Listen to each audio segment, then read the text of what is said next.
if Saudi Arabia wanted to buy another 450 or 500, we'll up it for all the inflation. 500 billion देगा तो मैं आएगा। ये demand America के राष्ट्रपति डोनाल्ड ट्रंप की थी। किससे?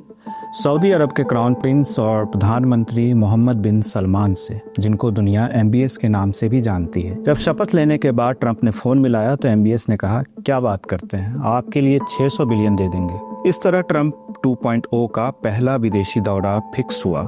शेड्यूल मई का बना, लेकिन अप्रैल में पोप फ्रांसिस का निधन हो गया। इसके लिए ट्रंप को आनन फानन में वेटिकन जाना पड़ा। ये प्रोग्राम कुछ घंटों का ही था, वरना पहली प्रॉपर फॉरेन ट्रिप 13 मई को शुरू हुई, जब ट्रंप का विमान एयरफोर्स 1 सऊदी अरब की राजधानी रियाद में उतरा।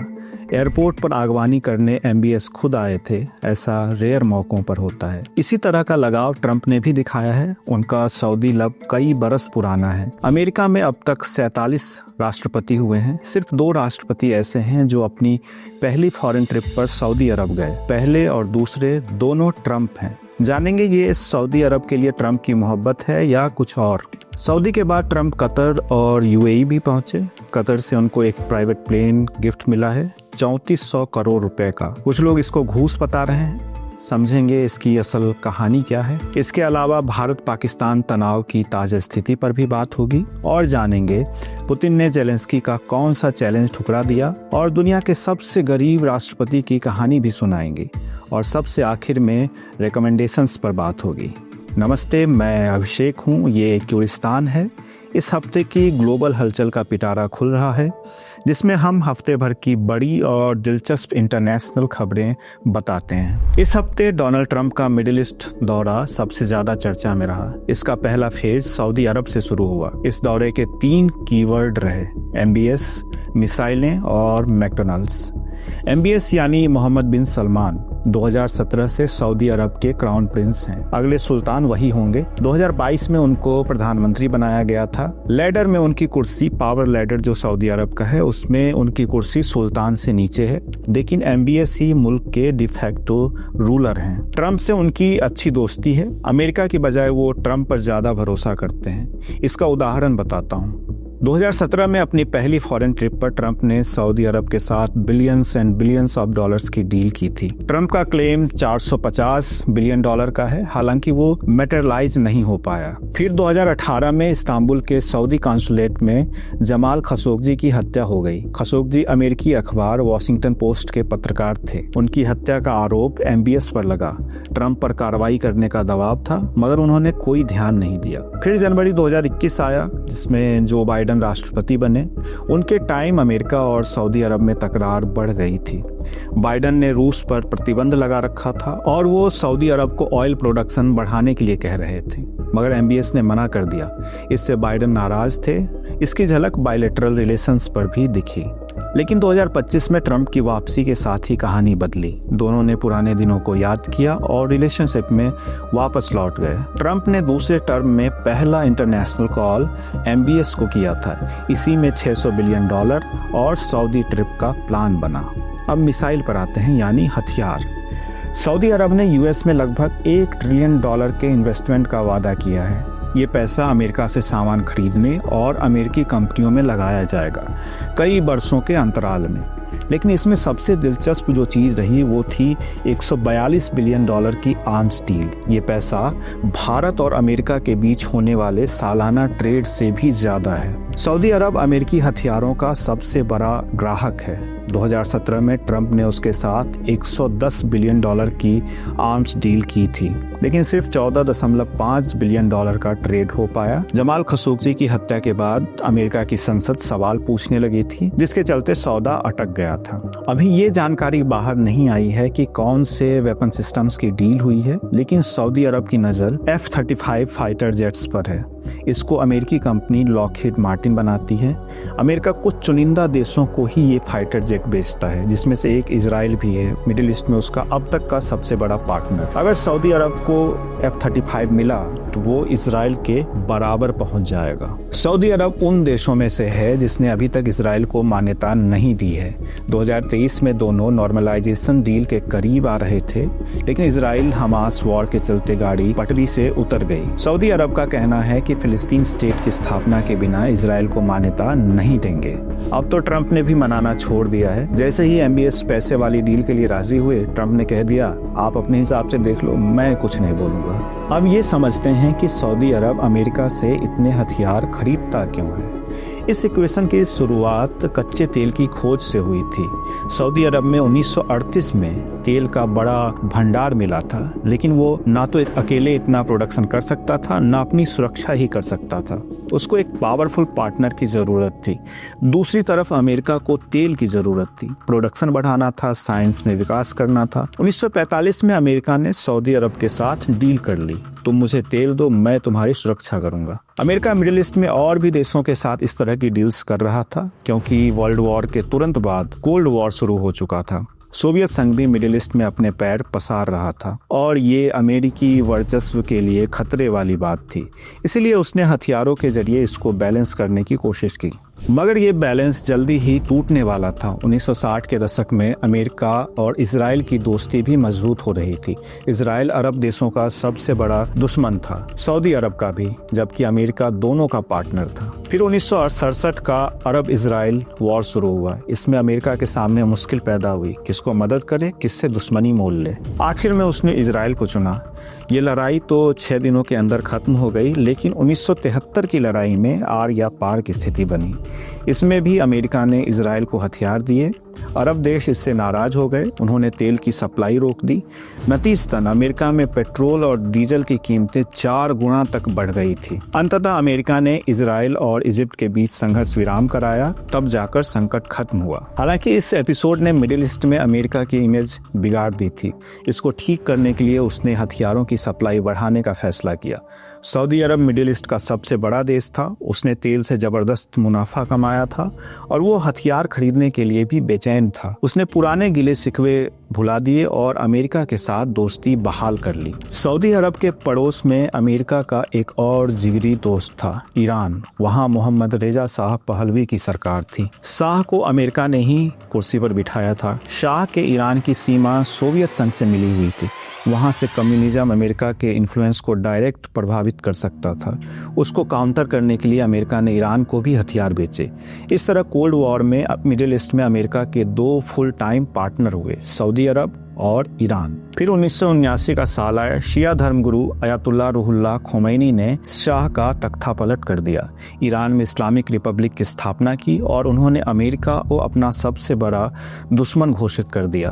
मिडिल ईस्ट में अमेरिका की कुर्सी का एक पाया ढह चुका था। ईरान सऊदी अरब को भी अपना प्रतिद्वंदी मानने लगा। दोनों मुस्लिम वर्ल्ड का लीडर बनना चाहते थे।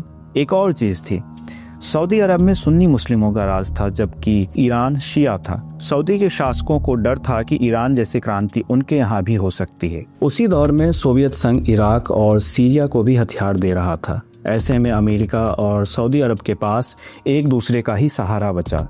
एक तरफ तेल, दूसरी तरफ से हथियार बहने लगे। फिर 1991 में सोवियत संघ का विघटन हो गया। इसी के साथ कोल्ड वॉर भी खत्म हुआ। मगर मिडिल ईस्ट में एक नई शक्ति उभर कर सामने आई, सद्दाम हुसैन का इराक। वो ईरान के साथ साथ अमेरिका और सऊदी अरब का भी दुश्मन था। उसको रोकने के लिए अमेरिका ने सऊदी अरब को और हथियार बेचे। ये सब 2001 तक चला। 11 सितंबर 2001 को अमेरिका पर सबसे बड़ा आतंकी हमला हुआ, जिसमें लगभग 3000 लोगों की मौत हुई। इस हमले में शामिल 19 में से 15 आतंकवादी सऊदी अरब से थे। हमले का मास्टरमाइंड ओसामा बिन लादेन भी सऊदी अरब का था, लेकिन अमेरिका ने हमला किया अफगानिस्तान में। सऊदी अरब को बस इतनी सजा मिली कि उसकी हथियारों की सप्लाई कम कर दी गई, वो भी कुछ महीनों के लिए। जब 2003 में अमेरिका ने इराक में वॉर ऑन टेरर शुरू किया, उसने सऊदी अरब को अपना पार्टनर बना लिया और हथियारों की सप्लाई फिर से शुरू कर दी। इस तरह मिडिल ईस्ट में लड़ाइयों का सिलसिला चलता रहा, अराजकता फैलती रही और अमेरिका अपना काम करता रहा, हथियारों की सप्लाई और उससे मुनाफा कमाना। इसी केओस के बीच ईरान को भी मौका दिखा। वो इराक, सीरिया, लेबनान और यमन में अपने प्रॉक्सी गुटों को मजबूत करने लगा। ये सऊदी अरब के लिए डायरेक्ट थ्रेट थे। फिर 2015 में यमन में हूती विद्रोहियों ने प्रेसिडेंशियल पैलेस पर कब्जा कर लिया। यमन की उत्तरी सीमा सऊदी अरब से लगती है। हूतियों का कब्जा उनके लिए नुकसानदेह था, तो सऊदी अरब ने कुछ और देशों के साथ मिलकर गठबंधन सेना बनाई और हूतियों पर हमला कर दिया।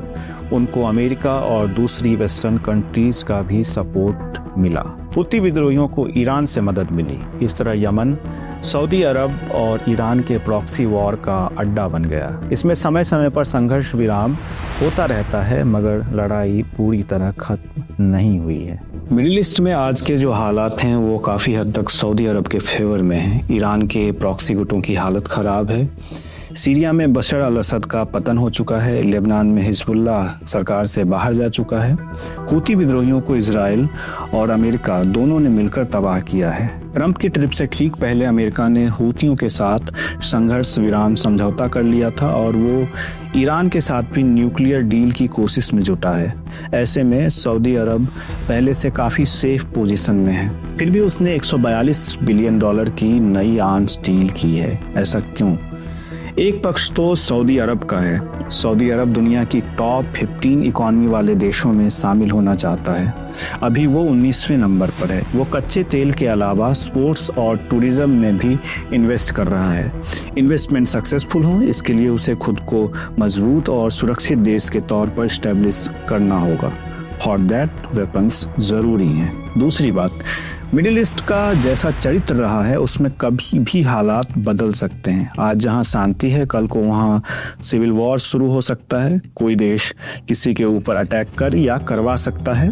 और सऊदी अरब के दुश्मन कमज़ोर ज़रूर हुए हैं, ख़त्म नहीं हुए हैं। उनसे बचने के लिए भी हथियारों की ज़रूरत है। दूसरा पक्ष अमेरिका का है। फर्स्ट पॉइंट, अमेरिका दुनिया का सबसे बड़ा आर्म्स एक्सपोर्टर है और सऊदी अरब उसका ऑल वेदर लार्जेस्ट बायर रहा है। सऊदी अरब के पास पैसा है, वे खर्च करना चाहते हैं। अमेरिका के पास उन्हें ऑफर करने के लिए वेपन्स सबसे बड़ी चीज़ है। सेकेंड पॉइंट, अगर अमेरिका हथियार नहीं बेचता है तो सऊदी अरब के पास दूसरे विकल्प भी हैं। 2021 में जो बाइडन ने सऊदी अरब की हथियारों की सप्लाई ब्लॉक कर दी थी, तब सऊदी अरब चीन के पास चला गया था। 2 बरस बाद बाइडन को ब्लॉकेड हटाना पड़ा था। थर्ड पॉइंट, अमेरिका जब भी किसी देश को कोई हथियार बेचता है तो उसके साथ बहुत सारे टर्म्स एंड कंडीशंस होते हैं। कहाँ और कितना इस्तेमाल कर सकते हैं, कहाँ नहीं कर सकते हैं। इसके अलावा ट्रेनिंग, कंपोनेंट्स और मेंटेनेंस की बरसों की डील होती है, जिन्हें छोड़कर जाना आसान नहीं होता। ये एक तरह का ट्रैप ही है, हालांकि ऑफिशियली ऐसा कहते नहीं हैं। हथियारों की बात ओवर, अब थर्ड पॉइंट पर चलते हैं। मैकडोनल्ड्स अमेरिका के सबसे बड़े फास्ट फूड चेन्स में से एक है। किसी देश में यूएस का कितना इन्फ्लुएंस है, कई बार इसका अंदाज़ा इस बात से लगाया जाता है कि वहाँ मैकडोनल्ड्स के कितने आउटलेट्स हैं। ये अमेरिका के पॉप कल्चर का हिस्सा बन चुका है। मैकडोनल्ड्स के चाहने वालों में डोनाल्ड ट्रंप भी हैं। 2024 के राष्ट्रपति चुनाव की कैंपेनिंग के दौरान वो एक आउटलेट में सर्व करने भी गए थे। ये यूथ को अट्रैक्ट करने का तरीका था। इस अट्रैक्शन का ध्यान सऊदी अरब ने भी रखा। वहाँ मैकडोनल्ड्स के सैकड़ों आउटलेट्स हैं। ट्रंप जहां आने वाले थे उसके पास उन्होंने मैकडोनल्ड्स का एक कस्टमाइज्ड ट्रक शॉप लगवाया। इसको मीडिया सेंटर के ठीक बाहर रखा गया था। ट्रंप वहां तो नहीं गए, लेकिन सऊदी अरब की कोशिश जाया नहीं गई। उन्हें इंटरनेशनल मीडिया में खूब प्रचार मिला। एक समय तो ऐसा लग रहा था कि ये ट्रक ट्रंप की ट्रिप पर भारी पड़ जाएगा। जस्ट जोकिंग, ऐसा हुआ नहीं, क्योंकि ट्रंप के तर्कस में कई और ऐसे तीर थे जिसने उन्हें लाइमलाइट से बाहर नहीं जाने दिया। जैसे 14 मई को ट्रंप ने सीरिया के इंटरिम प्रेसिडेंट अहमद अल सरा से मीटिंग की। सऊदी अरब में ही ये मीटिंग हुई। तस्वीर देखिए। आज से 6 महीने पहले कोई इसकी कल्पना भी नहीं कर सकता था। तब अहमद अल सरा को अबू मोहम्मद अल जोलानी के नाम से जाना जाता था।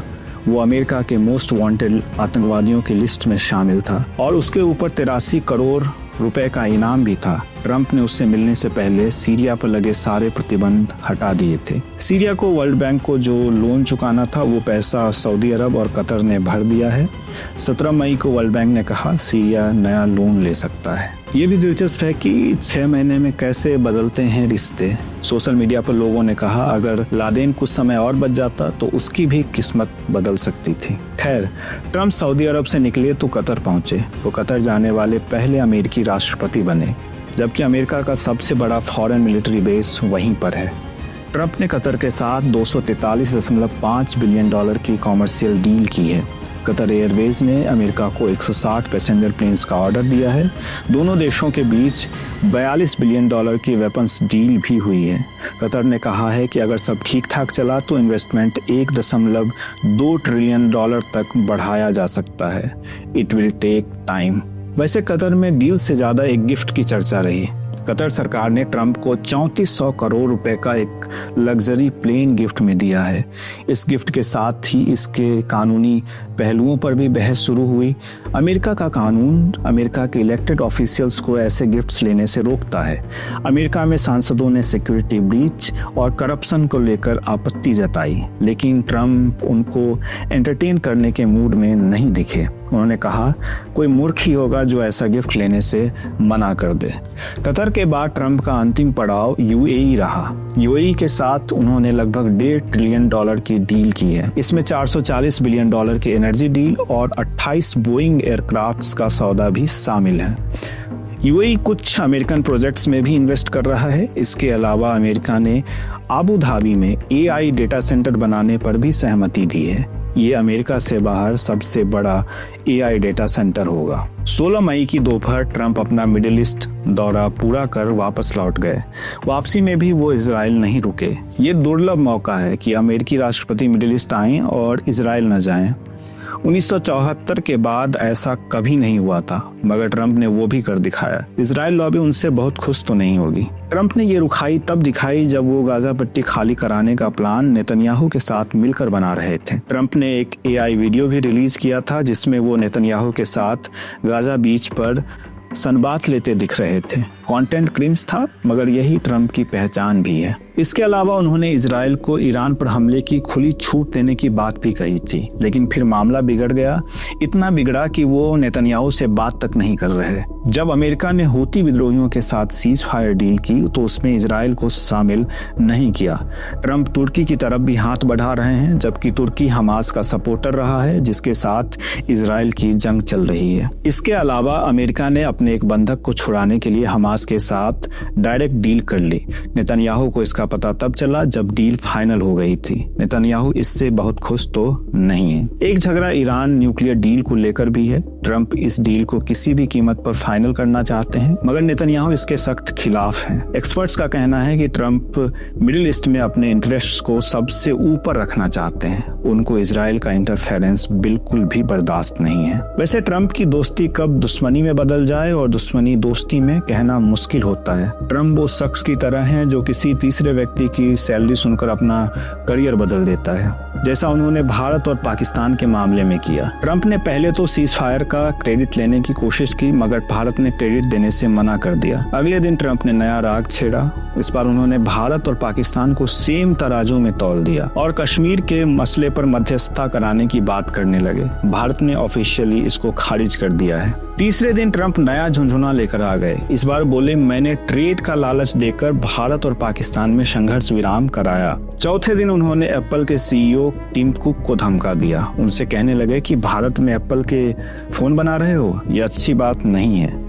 ये तो ट्रंप का हाल है। एक बार कहते हैं कि ट्रेड का लालच दिया, दूसरी तरफ अमेरिकी कंपनी को कहते हैं उधर इन्वेस्ट मत करो। क्या सच क्या झूठ सरकार ही जाने। भारत सरकार ने अभी तक इस पर कोई जवाब नहीं दिया है। इस हफ्ते भी भारत पाकिस्तान तनाव का असर दिखता रहा। कुछ नई चीजें हुई, जैसे पाकिस्तान ने इंडस वाटर ट्रीटी की शर्तों पर बातचीत का प्रस्ताव दिया है। अभी तक वो इसको टालता आ रहा था। भारत ने पाकिस्तान के प्रस्ताव को नकार दिया। विदेश मंत्री डॉक्टर एस जयशंकर ने साफ कर दिया कि जब तक पाकिस्तान आतंकवाद का सपोर्ट बंद नहीं करता, आतंकवाद एक्सपोर्ट करना बंद नहीं करता, तब तक कोई बातचीत नहीं होगी। इसी हफ्ते डॉक्टर जयशंकर ने अफगानिस्तान की तालिबान सरकार के अंतरिम विदेश मंत्री आमिर खान मुत्ताकी से भी बात की। तालिबान 2.0 के साथ ये भारत का अब तक का हाईएस्ट लेवल का एंगेजमेंट है। इससे पहले जनवरी 2025 में विदेश सचिव विक्रम मिस्री मुत्ताकी से दोहा में मिले थे। तालिबान अगस्त 2021 से अफगानिस्तान की सत्ता में है। पाकिस्तान के साथ उसका भी तनाव चल रहा है। डूरंड लाइन, रेफ्यूजी क्राइसिस और टीटीपी को लेकर दोनों के बीच हिंसक झड़पें होती रहती हैं। ऑपरेशन सिंदूर के दौरान पाकिस्तान ने अफगानिस्तान को भी लपेटने की कोशिश की थी। उसने झूठा बयान दिया किया था कि भारत की मिसाइलें अफगानिस्तान में भी गिरी हैं। तालिबान ने इसका जोरदार खंडन किया और पाकिस्तान को कायदे में रहने की नसीहत दे डाली। जयशंकर ने इसके लिए मुताकी को शुक्रिया कहा। उनके फोन कॉल के बाद चर्चा शुरू हुई कि क्या भारत तालिबान सरकार को मान्यता देने वाला है। अभी तक तो इसका संकेत नहीं मिला है, लेकिन अगर भारत मान्यता देता है तो और भी देश फॉलो कर सकते हैं और ये पाकिस्तान के लिए बुरी खबर हो सकती है। इसके अलावा पाकिस्तान ने बीएसएफ के जवान पूनम कुमार साव को रिहा कर दिया। वो 23 अप्रैल से पाकिस्तान के कब्जे में थे। भारत पाकिस्तान तनाव के बीच तुर्की और अजरबैजान भी सुर्खियों में है, गलत वजहों से। भारत में दोनों देशों का बायकॉट हो रहा है। लोग अपनी ट्रैवल बुकिंग कैंसिल कर रहे हैं। व्यापारियों ने उनके प्रोडक्ट्स खरीदने से मना कर दिया है। ये सब हुआ पाकिस्तान सपोर्ट की वजह से। तुर्की और अजरबैजान ने हालिया विवाद में पाकिस्तान का खुलकर सपोर्ट किया था। भारत के खिलाफ हमले में पाकिस्तान ने टर्किश ड्रोन्स का इस्तेमाल भी किया था। वैसे तुर्की और अजरबैजान का भारत विरोध कोई नई बात नहीं है। तुर्की ने हमेशा से कश्मीर के मुद्दे पर पाकिस्तान का समर्थन किया है। 2019 में प्रधानमंत्री नरेंद्र मोदी ने तुर्की का शेड्यूल्ड दौरा उस समय टाल दिया था जब तुर्की के राष्ट्रपति रेजेप तैयप अर्दोआन ने कश्मीर पर विवादित बयान दिया था। अजरबैजान भी तुर्की की तरह कश्मीर पर पाकिस्तान का समर्थक रहा है। इन तीनों देशों के बीच मिलिट्री कोऑपरेशन भी है। वहीं भारत अजरबैजान के दुश्मन आर्मीनिया को हथियार बेचता है। इस वजह से भी अजरबैजान खफा रहता है। तुर्की और अजरबैजान पिछले कुछ वर्षों से भारतीय पर्यटकों की पसंद बनकर उभरे हैं। 2024 में 3,31,000 भारतीय पर्यटक तुर्की गए थे। ये तुर्की के टोटल शेयर का 1% से भी कम था। उस पर बायकॉट का ज़्यादा असर नहीं पड़ेगा। वैसे अजरबैजान के लिए नुकसान की बात ज़रूर है। 2024 में 2,44,000 भारतीय वहाँ गए थे। ये अजरबैजान जाने वाले कुल पर्यटकों में जो भारत का शेयर था वो लगभग 9% था। ओवरऑल कॉन्टेक्स्ट में देखा जाए तो टूरिज्म दो देशों के बीच संबंधों का एक हिस्सा भर होता है। बैकग्राउंड में ट्रेड, इन्वेस्टमेंट, एजुकेशनल एक्सचेंज और ट्रैक टू डिप्लोमेसी जैसी चीज़ें चलती रहती हैं। फुल बायकॉट सरकार के लेवल पर ही संभव है, लेकिन इंडिविजुअल बायकॉट से पीपल टू पीपल कनेक्शन और आपसी रिश्ते में भरोसा ज़रूर कम होता है और सामने वाले देश को एक मैसेज भी जाता है। अब अगली खबर की तरफ चलते हैं। इसी हफ्ते रूस यूक्रेन युद्ध विराम पर बड़ी मीटिंग होनी थी। 15 मई को यूक्रेन के राष्ट्रपति वोलोदिमीर जेलेंस्की तुर्की पहुंच भी गए। तुर्की जाने से पहले उन्होंने रूस के राष्ट्रपति व्लादिमीर पुतिन को चैलेंज दिया था कि वो भी आएँ, लेकिन पुतिन नहीं गए।